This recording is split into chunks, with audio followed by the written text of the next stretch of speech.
Thank you, Mr. Speaker. I rise today to introduce 4 amendments to protect the human rights of the Colombian and Saudi people.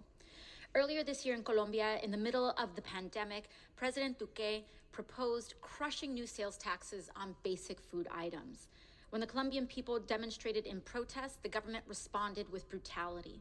68 people were murdered and over 1,100 protesters and bystanders injured. This is part of a pattern of human rights violations by President Duque.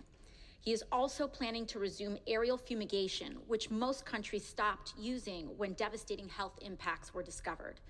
Our amendments would require the Department of State and Defense to issue a report on the state of human rights in Colombia. They would also limit the U.S. transfer of weapons to the police unit responsible for many of the demonstrators' murders. And finally, they would prohibit U.S. funds from being used to support aerial fumigation. Similarly, in 2018, we stood horrified by the Saudi government's assassination of journalist Jamal Khoshoggi for speaking up against the regime's human rights abuses. Our amendment would prohibit funds from being used to provide weapons, military aid, or military training to the unit that carried out his assassination. The U.S. has long supported abusive regimes in South America and the Middle East to serve our own interests.